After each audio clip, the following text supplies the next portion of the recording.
de la predicación es: la verdad os hará libre.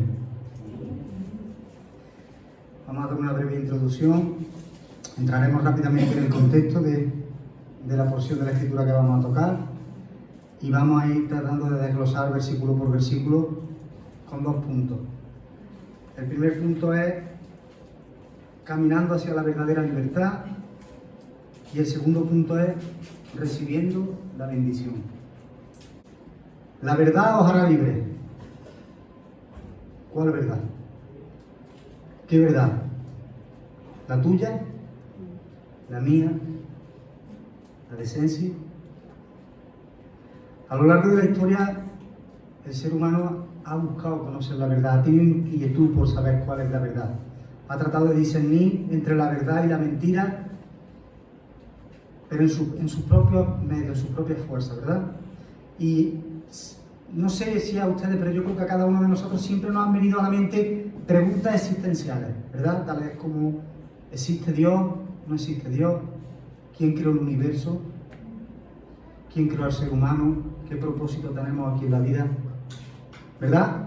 Son preguntas que rondan en nuestra mente y el ser humano ha tratado a través de los siglos de contestar esas preguntas en sus propios medios, por su propia filosofía, basándose a veces en la ciencia, pero la verdad que sin mucho éxito. Es paradójico, pero en pleno siglo XXI, en esta era posmoderna, el ser humano sigue en la misma línea. Hoy hablar de la verdad, hablas con alguien y te paras y le preguntas qué crees que es la verdad, y para ellos es un tema tan ambiguo, ¿verdad? Un tema tan en el aire, no saben darte una respuesta. Yo tengo mi verdad y si no hace daño a nadie, es mi verdad y a mí me hace bien. Y el otro tiene su verdad y cada uno tiene su verdad y no llegamos a un consenso en el argumento de la verdad. Y responden como Pilato cuando estuvo juzgando a Jesús. ¿Recordáis el pasaje? Cuando Jesús le comentaba que él era la verdad y había venido a traer la verdad, y le dijo: ¿qué es la verdad? Pilato probablemente fue el primer hombre posmoderno, ¿verdad? Tenía ese pensamiento. El problema de la actualidad del ser humano es que los absolutos se han perdido. A cualquiera le habla de verdades innegociables y te dice que eres un retrógrado, que eres un intransigente, que eres un fundamentalista. Tiene que haber verdad para todos, para que todos, si no eres intolerante, ¿verdad? Pero tenemos que recordar una cosa: al principio todo era verdad. Si nos remontamos a Génesis, cuando Dios crea a Adán y Eva, vivían en el paraíso y todo era verdad. Dios se dirigía a ellos y hablaba verdad. Adán y Eva hablaban entre ellos y hablaban verdad. Todo lo que se respiraba era verdad, era puro. Pero sabéis lo que aconteció, ¿verdad? Vino el padre de mentira, trajo una mentira, se la vendió a ellos como si fuese una verdad y ellos la compraron, desechando la verdad de Dios y comprando la mentira del diablo. Y fueron expulsados del jardín, fueron destituidos de la gloria de Dios. Y el ser humano rompió esa relación espiritual, esa relación de verdad que tenía con el Señor, con Dios, ¿verdad? Y fue expulsado de aquel sitio idóneo donde solo había verdad. Y cambió esa verdad por un escenario que ha ido construyendo Satanás y va cambiando. Con los siglos va cambiando y sigue vendiendo al mundo la mentira como si fuese verdad. Y el mundo sigue comprando, ¿verdad? Y cree que son libres para tomar decisiones, y cree que tienen libertad, y cree que son ellos los que... Y no se dan cuenta que son influenciados por el que mueve el mundo, por el príncipe del mundo, ¿verdad? El ser humano confía en los políticos, en que cambiando la sociedad todo irá mejor, confía en los avances científicos, y todo esto está bien. Pero no llegan a la verdad, no llegan a la verdad. Porque el ser humano tiene decadencia espiritual desde que salió de Edén. tuvo la muerte espiritual y no es capaz de discernir todo lo que es del espíritu.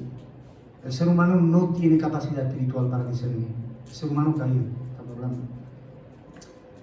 Y la sociedad a día de hoy es como un Titanic, como un gran Titanic, ¿verdad? Siguen de fiesta, siguen celebrando, pero no se dan cuenta de que están encallados y que poco a poco se van hundiendo. Necesitan oír la verdad. Necesitan voceros fieles que salgan y prediquen la verdad. ¿Cierto? El mundo necesita oír la verdad. Necesitan saber cuál es su condición espiritual. El ser humano es esclavo del pecado desde que pecó Adán. Ese pecado original se arrastra a toda la humanidad y no es libre. No toma decisiones libres, para nada. Siempre tiene la influencia de Satanás. El hombre piensa que no va a haber condenación eterna.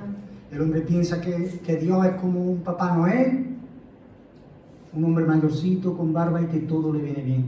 No creen que el camino que le espera si no vienen a la verdad es la perdición eterna. Y tenemos que predicar la verdad, hermano. Y a veces es duro, y tememos al rechazo, pero tenemos que ser valientes y predicar el mensaje de verdad. El hombre trata de buscar la verdad en sí mismo y no puede encontrarla, porque la verdad no parte de él. La verdad tiene que ser dada al ser humano por el dador de la vida. Y esa verdad viene a nosotros por medio de la palabra del Señor.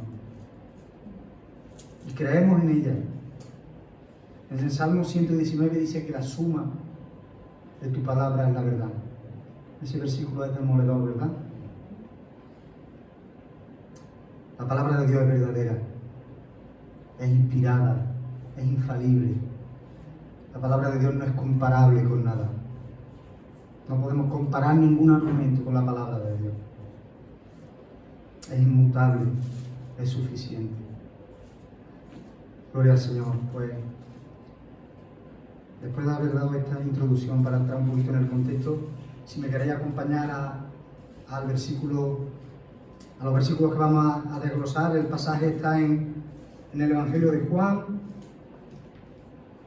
el capítulo 8, y los versículos del 31 al 36. Juan 8, 31 al 36. Entrando un poquito en el contexto, deciros que este encuentro de Jesús con aquellos judíos se produce unos meses antes del final del ministerio de Jesús, antes de morir, y Jesús ya durante su ministerio había mostrado que Él era el Hijo de Dios, que Él era el Mesías profetizado en el Antiguo Testamento. Había mostrado numerosos milagros, numerosas señales, había mostrado su autoridad, pero las autoridades religiosas de Israel y muchos pueblos lo rechazaban, ¿verdad? Así que empezamos el primer punto, que es caminando hacia la verdadera libertad. Vamos a ir al pasaje y lo leemos. ¿Lo tenemos? Dijo entonces Jesús a los judíos que habían creído en Él: si vosotros permaneciereis en mi palabra, seréis verdaderamente mis discípulos, y conoceréis la verdad, y la verdad os hará libre. Le respondieron: linaje de Abraham somos, y jamás hemos sido esclavos de nadie. ¿Cómo dices tú seréis libres? Jesús le respondió: de cierto os digo, que todo aquel que hace pecado, esclavo es del pecado. Y el esclavo no queda en la casa para siempre, el Hijo sí queda para siempre. Así que, si el Hijo os libertare, seréis verdaderamente libres. Caminando hacia la verdad. En el versículo 31 dice: dijo entonces Jesús a los judíos que habían creído en Él: si vosotros permaneciereis en mi palabra, seréis verdaderamente mis discípulos. Jesús se estaba dirigiendo a una audiencia de judíos, y dice la Escritura que habían creído en Él. Pero parece ser que la fe que tenían era una fe un poquito superficial. Y esto es lo bueno de poder leer la palabra en su contexto, porque si nos limitamos a leer solo ese versículo, dijo entonces Jesús a los judíos que habían creído en él, probablemente podemos pensar que su fe era una fe verdadera. Pero fijaros, acompañarme al versículo 34, fijaros lo que le responde Jesús. De cierto os digo que todo aquel que hace pecado, esclavo es del pecado. Jesús le estaba dando ya pistas de su condición espiritual, ¿verdad? En el versículo 42 también podemos ver, Jesús entonces les dijo, si vuestro Padre fuese Dios, ciertamente me amaríais, porque yo de Dios he salido y he venido, pues no he venido de mí mismo, sino que Él me envió. Él le está diciendo que no lo amaban, que no amaban al Señor. En el versículo 44, fijaros la afirmación de Jesús. Vosotros sois de vuestro padre el diablo, y los deseos de vuestro padre queréis hacer. Viendo este pasaje en su contexto, podemos ver claramente que la afirmación de que habían creído en Él no es una afirmación que nos refleje que habían tenido una fe salvadora, ¿verdad? Probablemente pudieron tener una fe superficial, pudieron llegar a entender el mensaje, pudieron... Este versículo lo comparo yo con la parábola del sembrador, cuando dice la Escritura que la semilla cayó en las piedras. Y al principio reciben el mensaje con gozo, ¿verdad? Pero al no haber raíces, se secan y se apartan de la fe. Y probablemente eso fuera lo que les pasara a este grupo al cual se está dirigiendo Jesús. También dice la palabra que los demonios creen y tiemblan. Y dice que creen. Pero eso no implica que tengan una fe salvadora, ¿verdad? Porque los demonios no van a ser salvos. No basta con entender el mensaje para tener una fe que salva. Entonces podemos plantearnos la siguiente pregunta. ¿De qué se compone la fe que salva? La fe que salva se compone de 3 elementos. Conocimiento, asentimiento y confianza. El primer elemento es conocimiento. Es cuando comprendemos el mensaje, lo entendemos. Con nuestra mente comprendemos, como cuando leemos una noticia en el periódico y la entendemos. Se nos predica el Evangelio y hemos entendido el mensaje. Lo hemos comprendido de forma racional. Pero ahí nos quedamos. El segundo elemento sería el asentimiento, que va un pasito más adelante. Una vez que hemos entendido el mensaje, ahora afirmamos que es verdad. Yo reconozco que es verdad, pero tampoco es definitivo, porque, como he dicho anteriormente, los mismos demonios reconocen que Jesús es el Hijo de Dios y no van a ser salvos, ¿verdad? Y el tercer elemento, que es el elemento diferencial, es la confianza. Es el elemento que marca la diferencia. Ahora, cuando tienes esa confianza porque has entendido el mensaje, has dicho que es cierto, y el Espíritu Santo ha tocado tu corazón y ha regenerado tu interior, puedes entender tu condición actual. Puedes entender que eres esclavo y que necesitas a alguien que te liberte. Y depositas tu confianza plenamente en aquel que puede liberarte, que no es otro que nuestro Señor Jesucristo. ¿Verdad? 3 elementos: conocimiento, asentimiento y confianza. Cuando tenemos una fe verdadera, todo nuestro ser abraza al Señor Jesucristo. Y ponemos todo lo que hay en nosotros al servicio de Él. Nuestro intelecto, nuestras emociones, nuestra voluntad, todo está al servicio del Señor. Y esto produce también un compromiso en el servicio, tanto con Jesús como con la iglesia. Y yo te pregunto en esta tarde, ¿realmente tienes una fe verdadera o tu fe es superficial? ¿Confías en Jesús como tu única esperanza? ¿O tienes depositada tu esperanza en otras cosas?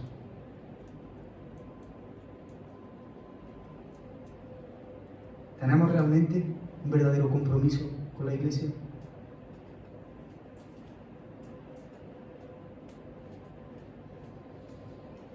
Después de estas preguntas quizás os puedan surgir otras preguntas, ¿verdad? Y os podáis estar preguntando, ¿cómo puedo saber si mi fe es verdadera? ¿Cómo se muestra esa fe? ¿Cómo se muestra el carácter de un discípulo? Y Jesús nos responde. La palabra nos responde. En la segunda cláusula del versículo 31, Jesús nos da con la clave. Si vosotros permaneciereis en mi palabra, seréis verdaderamente mis discípulos. Los que realmente tienen una fe salvadora son los que van a permanecer en la palabra del Señor. Fijaros bien porque este versículo se puede malinterpretar. Si lo leemos de forma literal, si vosotros permaneciereis en mi palabra, seréis verdaderamente mis discípulos. Parece que nos está poniendo una condición que tenemos que cumplir para llegar a ser discípulos, ¿verdad? Si lo leemos de forma literal, parece que nos está diciendo, si vosotros llegáis a permanecer en mi palabra, alcanzaréis ser mis discípulos. Pero no es esa la interpretación del pasaje este. No está diciendo Jesús eso. Aquí no les dice que para ser verdaderos discípulos debéis tener el requisito de estar en mi palabra, ¿no? Porque si no estaríamos aludiendo a salvación por obra. Si no, el hombre tendría mérito. Si no, el hombre podría alcanzar la salvación por sus propios méritos. La salvación es solo por gracia. Y es una verdad rotunda en la Escritura. Por tanto, a la luz de la Escritura y de los pasajes claros debemos tratar de interpretar estos pasajes, que a lo mejor nos pueden llevar a confundirnos, ¿verdad? ¿Qué le está diciendo Jesús? Que permanecer en su palabra, obedecerla, dar fruto de lealtad a Cristo, es la consecuencia de la salvación. Por tanto, primero es la fe salvadora y la consecuencia de esa fe son las obras, ¿verdad? Así funciona. Permanecer, si vosotros permaneciereis en mi palabra, ¿qué implica permanecer en la palabra del Señor? ¿Qué es permanecer en la palabra del Señor? Implica obediencia y sumisión. Implica mudarte y vivir en la palabra. No coger la Biblia y tomarla cuando me apetece. Le quito el polvo, voy a leer un versiculito. No, tengo que vivir en la palabra del Señor. Tengo que vivir. Dejar que la palabra me gobierne. Dejar que la palabra me transforme. Transforme mi carácter al carácter de Cristo. Gobierne cada área de mi vida.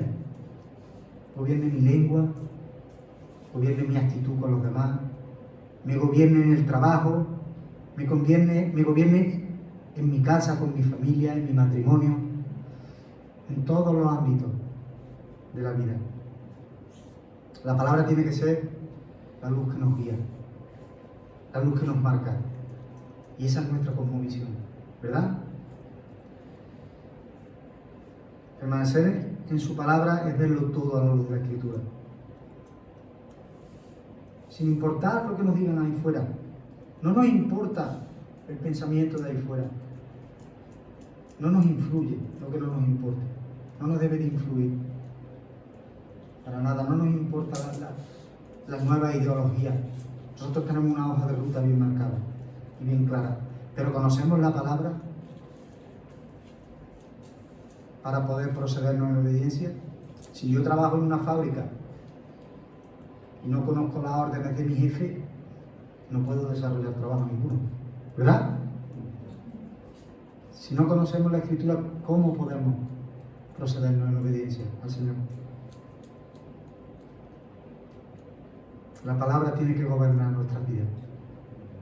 Pero para todo eso es necesario tener una relación con Jesús. Es necesario tener una relación íntima con Cristo. ¿Tienes tú esa relación? ¿Tenemos esa relación? ¿Gobierna la palabra en nuestras vidas? ¿O a veces nos dejamos llevar por nuestros antojos, por lo que nos apetece, por lo que realmente queremos? ¿Conocemos la palabra realmente para poder obedecerla? ¿O interpretamos conforme nuestras opiniones? Es que yo pienso que esto puede ser así. Es que José dice que esto puede... Hermano, si José dice algo que no vaya conforme a la Escritura, ni escucharlo, ni caso. Tomemos nuestro tiempo y analicemos si realmente es la palabra la que gobierna nuestra vida. Fijaros lo que nos dice la palabra en Josué 1:8. Este versículo es precioso. Nunca se apartará de tu boca este libro de la ley, sino que de día y de noche meditarás en él, para que guardes y hagas conforme a todo lo que en él está escrito, porque entonces harás prosperar tu camino y todo te saldrá bien. La Escritura habla muy clara. De día y de noche meditamos. En el trabajo estamos trabajando, pero nuestra mente está en la Escritura pensando, memorizando versículos, para cuando se presenta una situación complicada, saber cómo procedernos. Como dijo el Señor cuando fue tentado por Satanás en el desierto, ¿verdad? Escrito está. Escrito está. Escrito está. En cada una de las tentaciones Él le respondió con la palabra. Y así tenemos que responder cada uno de nosotros. Escrito está. El segundo punto es recibiendo la bendición. Hemos visto hasta ahora que debemos de analizar nuestra fe, si nuestra fe realmente es una fe salvadora o es una fe superficial que consiste solo en el conocimiento y el asentimiento de la verdad, pero sin confianza. Tenemos que analizar eso, ¿verdad? Y hemos visto que todo aquel que realmente tiene una fe verdadera, la consecuencia de eso es que permanece en la palabra del Señor, ¿verdad? No tenemos el requisito de si permanecemos vamos a llegar a ser discípulos, no. Soy discípulo y por tanto voy a permanecer. Ese es el argumento de la Escritura. Y el segundo punto es recibiendo la bendición. En el versículo 32 nos dice: conoceréis la verdad.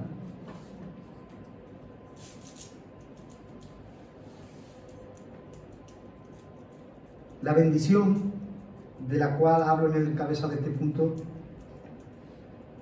es que creer en Jesús y obedecer en su palabra o permanecer en su palabra me lleva a la bendición de conocer la verdad. Esa es la bendición. En Juan 1:17, venid conmigo a la Escritura si tenéis la Biblia en mano. Juan 1:17 dice así: pues la ley por medio de Moisés fue dada, pero la gracia y la verdad vinieron por medio de Jesucristo. La gracia y la verdad vinieron por medio de Jesucristo. Y en Juan 14:6, hermano, estoy tocando muchos pasajes porque considero que tiene que haber respaldo bíblico en todo lo que estamos argumentando. Que no se me escuche a mí tanto, que se escuche la Escritura, ¿verdad? Juan 14:6 dice así la palabra del Señor. Este es un pasaje muy conocido. Jesús le dijo: yo soy el camino y la verdad y la vida. Nadie viene al Padre si no es por mí. La palabra afirma que Cristo es la verdad encarnada, el Verbo encarnado, el que estuvo en el principio con el Padre. El Verbo era Dios y el Verbo era con Dios, ¿verdad? Conoceréis la verdad. Fijaros que hay una palabra, conocer, que debemos de entender cuál es el matiz que tiene la Escritura. En castellano, conocer puede ser, por ejemplo, cualquiera me puede preguntar a mí: ¿conoces al rey? Y puedo decir: sí, tengo información sobre él. Sé que se llama Felipe, su padre era Juan Carlos, vive en Madrid y su esposa es Leticia. Pero cuando la Escritura habla de conocer, no está hablando de ese tipo de conocimiento. Cuando la Escritura habla de conocer, está hablando de una relación íntima. ¿Recordáis cuando dice: y Adán conoció a Eva? y Eva concibió, ¿verdad? Está hablando de una relación íntima, donde los dos individuos de esta relación se conocen. Y esa es la relación que tenemos con el Señor, con Jesús. Nosotros conocemos a Jesús y tenemos relación, y Él tiene una relación con nosotros. Y así debe de ser. Una relación íntima y personal. Por tanto, podemos concluir de forma absoluta, esta palabra a día de hoy es, y sin miedo a equivocarnos, que conocer la verdad es tener una relación con Cristo. Conoceréis la verdad es tener una relación con Cristo. Qué contraste, ¿verdad?, con el concepto de este tiempo, como hemos dicho anteriormente. Todo es relativo, tu verdad, mi verdad, su verdad. Las Escrituras son la verdad. Y ellas nos muestran a Cristo, que es la verdad encarnada. Y en Él se encuentran escondidos todos los tesoros de la sabiduría y del conocimiento, como nos dice el versículo en Colosenses 2:3. Y estamos completos en Él, hermano. Estamos completos en Cristo. No necesitamos nada más. Él es la verdad. Y la verdad os hará libre. Si hay algo que ha inquietado al ser humano a lo largo de la historia, ha sido la lucha por la libertad, ¿verdad? El ser humano sueña, habla, lucha y es capaz de morir por la libertad. A lo largo de la historia podemos ver miles de ejemplos. Fijaros que el primer artículo de la Declaración Universal de los Derechos Humanos dice que todos los hombres nacen libres. Y a día de hoy en la sociedad es algo por lo que se lucha, y el concepto de libertad está vinculado a todo donde el hombre se puede desarrollar, a todos los aspectos de la vida del hombre está vinculada a la libertad. Tenemos libertad de expresión, tenemos libertad, ¿verdad?, religiosa a la hora. Tenemos libertad en muchos planos. Pero ¿se estará refiriendo Jesús a este tipo de libertad? ¿O a qué tipo de libertad se está refiriendo? ¿De qué nos hace libres cuando conocemos la verdad? ¿De qué nos liberta Cristo? ¿Nos da libertad para vivir como queramos? ¿Porque estamos en la gracia? ¿A qué se refiere? Fijaros que hasta ahora el pasaje no está hablando de forma consecutiva. A los que tienen fe permanecen en su palabra, los que permanecen en su palabra conocen la verdad porque tienen una relación con Cristo, y luego esa verdad les hace libres. ¿De qué nos ha libertado Cristo? Somos libres de Satanás, somos libres de condenación, de juicio, de ignorancia espiritual. Recordad a Pilato, tuvo delante cara a cara a la verdad encarnada y no se dio cuenta ni se enteró que era Dios, que era el Hijo de Dios, ¿verdad? Ignorancia espiritual. Nos libra de la muerte espiritual y del pecado. Jesús vino para liberar a todos los cautivos que son presos del pecado, que tienen esclavitud. Venid conmigo a Lucas 4, 18.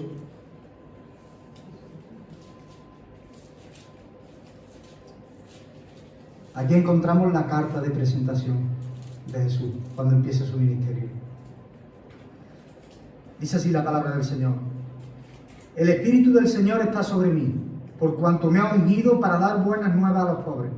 Me ha enviado a sanar a los quebrantados de corazón, a pregonar libertad a los cautivos y vista a los ciegos, a poner en libertad a los oprimidos. Solo Cristo puede sacarnos de esa situación.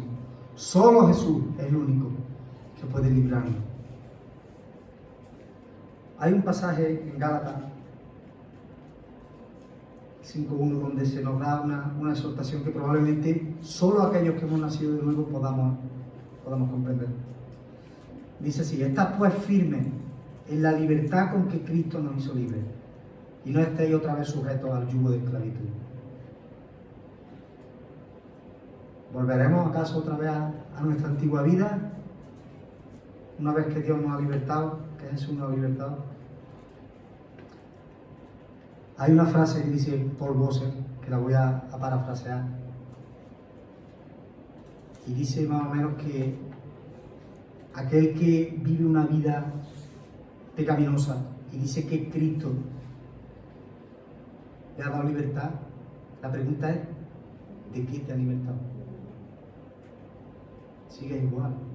¿De qué te ha libertado? La gracia del Señor. El que conoce la gracia del Señor se somete a la palabra del Señor. La gracia del Señor no te lleva a pecar libremente. Para nada. Para nada. En los versículos 33 y 34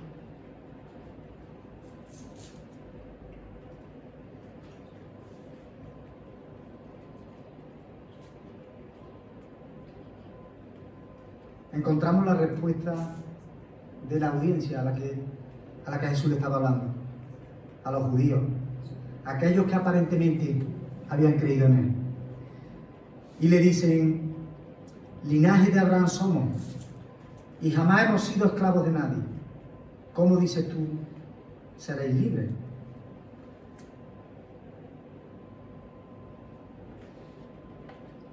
La respuesta que están dando aquí los judíos es una respuesta altanera, ¿verdad? Sería la palabra, una respuesta sacando pecho, ¿verdad?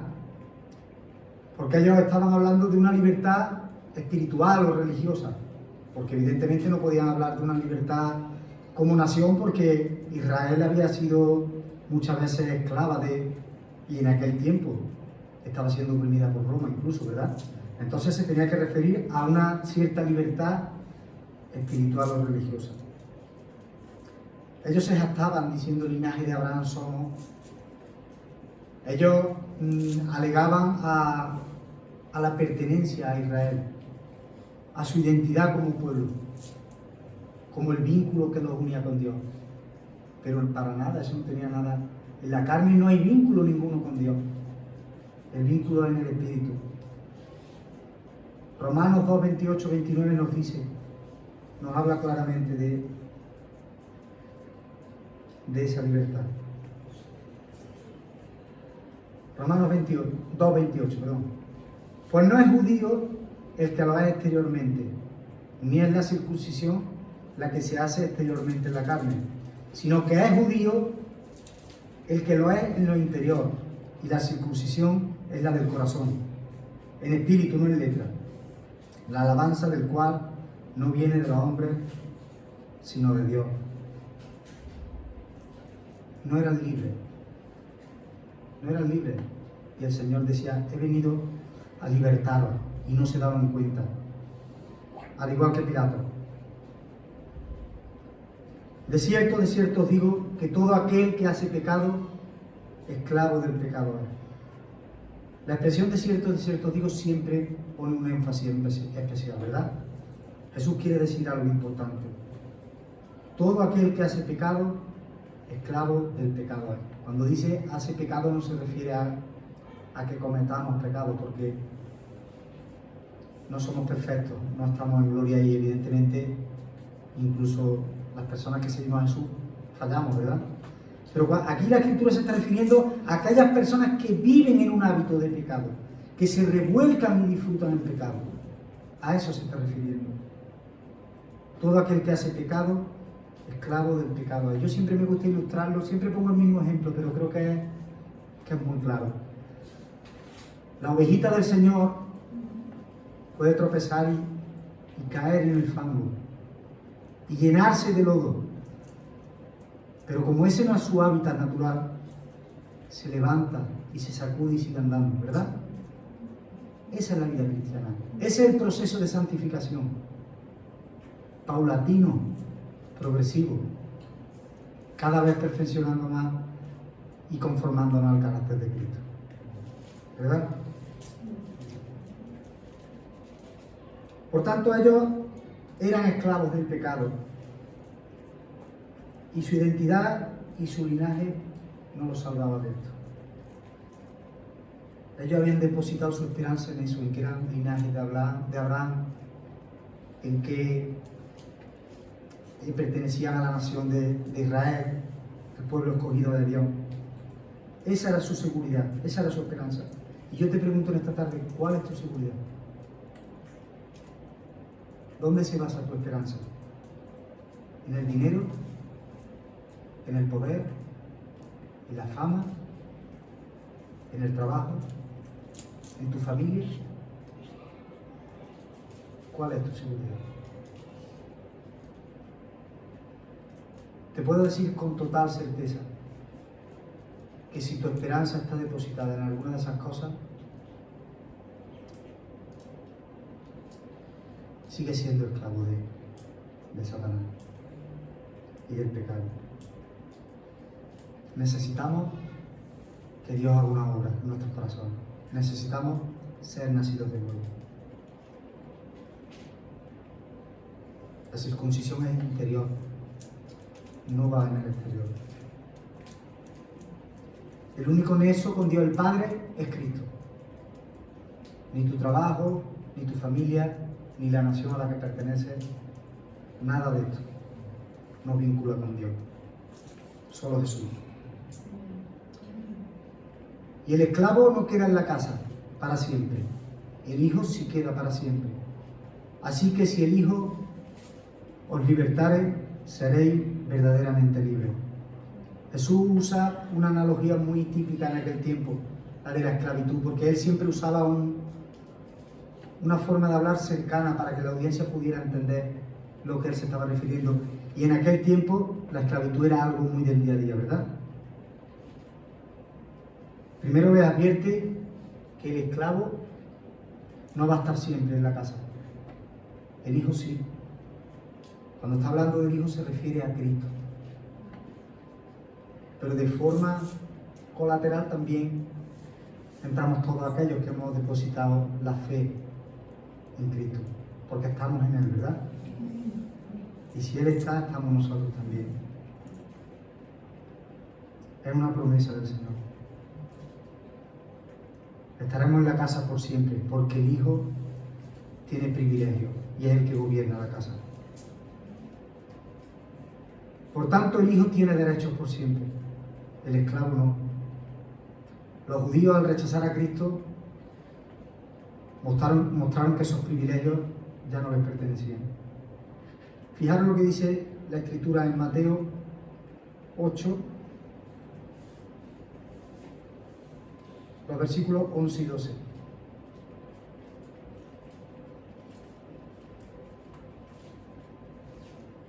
Y os digo que vendrán muchos del oriente y del occidente, y se sentarán con Abraham, Isaac y Jacob en el reino de los cielos. Mas los hijos del reino serán echados a las tinieblas de afuera. Allí será el lloro y el crujir de dientes.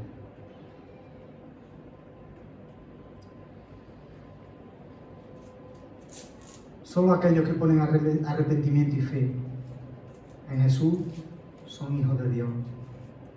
Da igual tu nacionalidad, da igual tu arraigo, da igual tu identidad.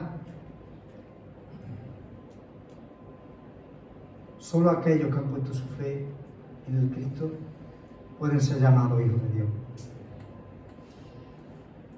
El versículo 32 y el 36 son dos versículos paralelos.